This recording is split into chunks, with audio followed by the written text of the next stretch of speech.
Hey guys, this is Brian again. Today we're looking at a pressure washer. This is the Graco G-Force 4040 HC BD. Customer says that when they start the thing up, it smokes a lot of smoke coming out of the muffler. Typically, there's one reason why that's going to happen, and it's going to be exciting to see. So before we get started, discuss a little bit of things here like I normally do on every video. Make sure you're wearing your appropriate safety equipment. You want to be safe, not sorry. Second thing is, this is a working shop, so there's times when I have to stop my videos to go answer a phone call or help a customer.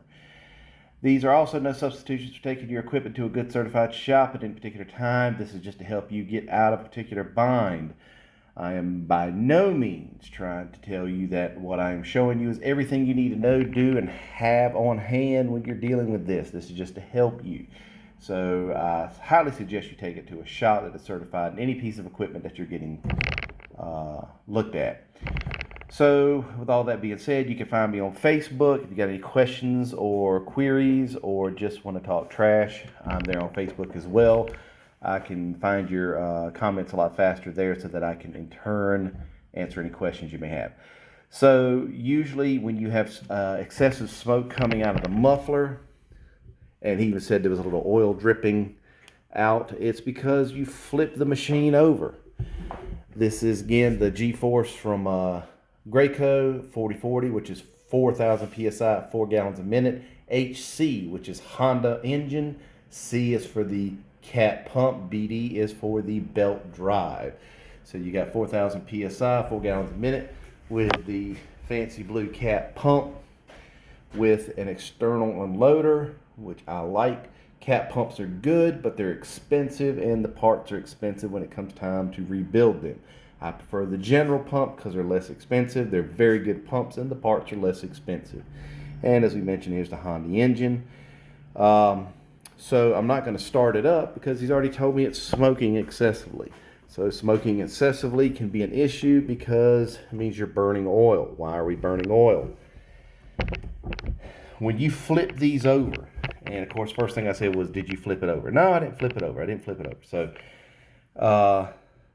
when you flip these over, what can happen is the oil will go from the bottom end to the top end, and we usually do it through the carburetor back over here. When the oil gets up into the cylinder, it can cause a hydrolot where it doesn't want to pull. It can also allow the gasoline, because the float's not in the right position, the gasoline will backflow into the block. So then you get an excessive amount of fluid in the block. And the best way to tell if that's going to be the case is you pull out your oil fill. And if it shoots out of there like you've cut an artery, you got gasoline in it. And I can already see it starting to flow.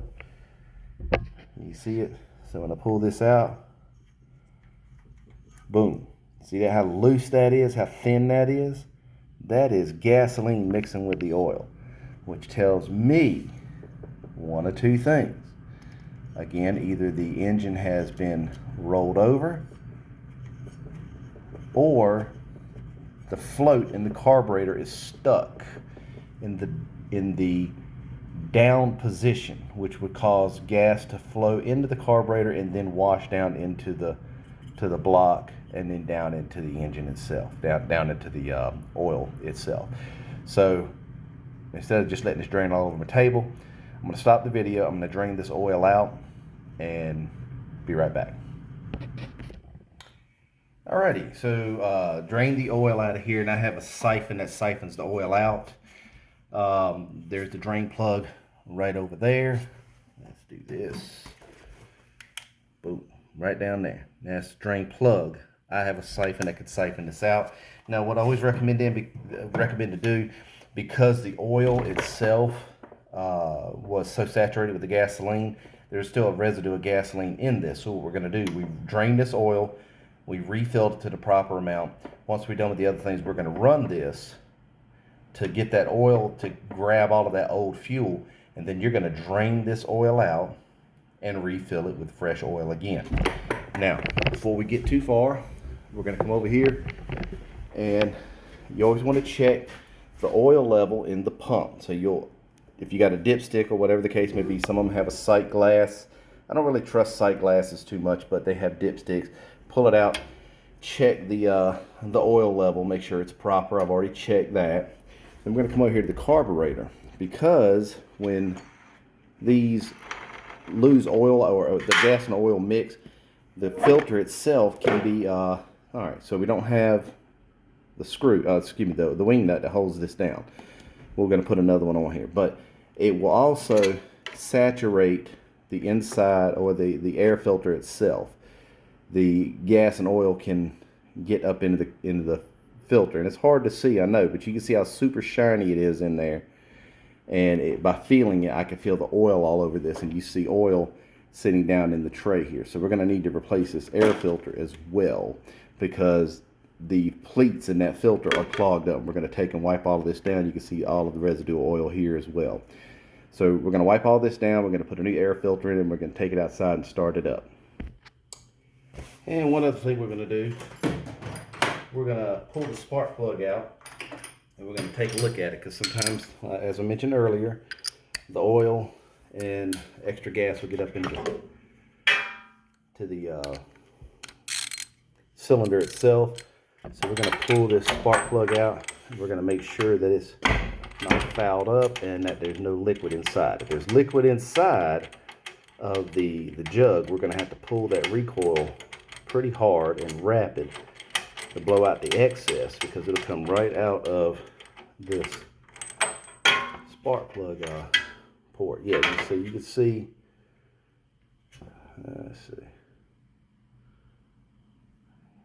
It's dirty, it's wet, it's nasty. So we're going to clean this off real good. And I'm going to give this, we're going to clean this side over here. If you pull this, you may see fluid come out of here. We're going to find out. Nope.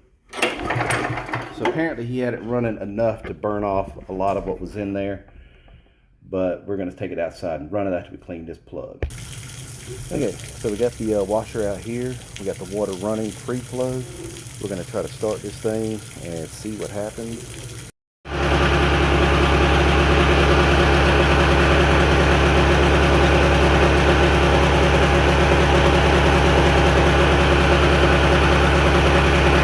Okay guys, so as you can see, there was quite a bit of smoke coming out of the machine.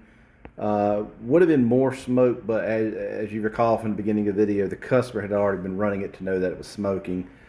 This actually wasn't as bad as some of them that I've seen, but just keep in mind, if you roll your machine over, get it up as quickly as possible, but if you get an exchange of the gas and oil like that, it's pretty easy to fix.